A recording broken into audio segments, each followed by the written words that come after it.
عزیز طالب علم السلام علیکم ورحمۃ اللہ وبرکاتہ. یہ 11ویں جماعت کی اردو کلاس ہے. آج ہم سبق آخری قدم کے سوالات کی وضاحت کریں گے. آپ اپنی نصابی کتاب کا صفحہ نمبر 40 کھول کر دیکھیں. یہاں پہلا سوال ہے: آخری قدم کے مرکزی کردار کی نیکیوں کو اپنے الفاظ میں تحریر کیجیے.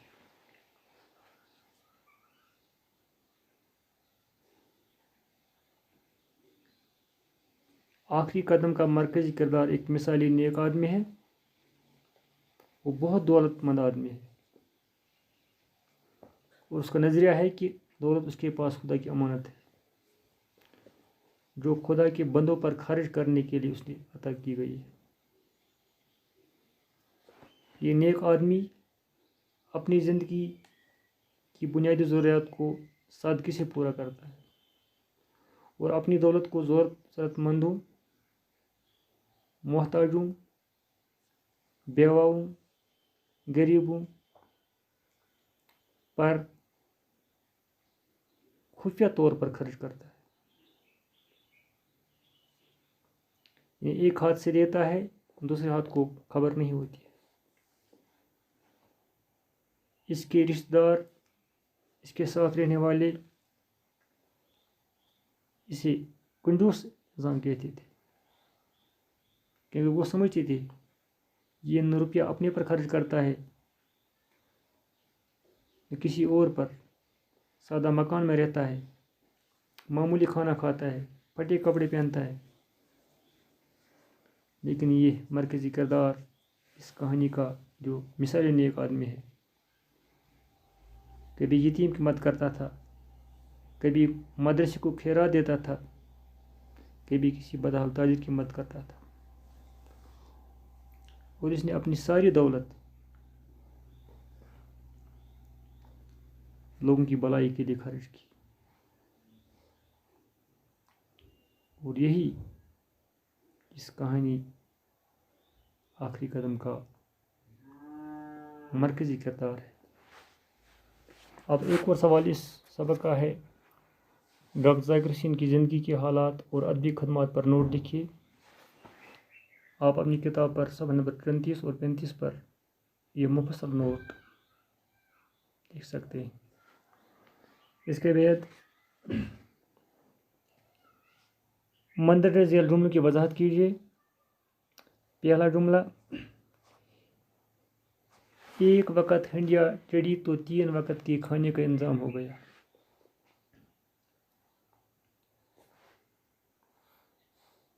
اس کا مطلب ہے کہ یہ جو نیک آدمی تھا روکھا سوکھا کھانا کھاتا تھا اور سادگی سے اپنا وقت بتاتا تھا. یعنی ایک وقت کا پکایا ہوا کھانا 3 دنوں تک کھاتا تھا. یعنی اپنے پیٹ پالنے پر زیادہ پیسہ خرچ نہیں کرتا تھا. دوسرا جملہ: نہ جانے کتنی بیوائیں اس کے روپے سے پلتی تھی. اس سے مراد ہے کہ کئی نادار، مجبور اور تنگ دست لوگوں کی ضروریات اس کی مدد سے پوری ہوتی تھی. یعنی یہ اپنا روپیہ تنگ دستوں اور محتاجوں پر خرچ کرتا تھا. تیسرا جملہ: سیدھے ہاتھ سے دیتا تو الٹے ہاتھ کو خبر نہ ہوتی. یعنی یہ نیک آدمی اپنا پیسہ بغیر کسی اطلاع کے خاموشی سے اور چھپ چھپاتے کسی پر خرچ کرتا تھا. یعنی سیدھے ہاتھ سے دیتا تو الٹے ہاتھ کو خبر نہ ہوئی. یعنی ریاکاری اس نیک آدمی میں نہیں تھی. اب ایک اور سوال: درج ذیل اقتباس کو پڑھ کر آخر میں دیے گئے سوالات کے جواب لکھیے. پیراگراف اس طرح ہے: دوست احباب طرح طرح سے اسی کھیل تماشوں اور رنگریلیوں میں گھسیٹنا چاہتے تھے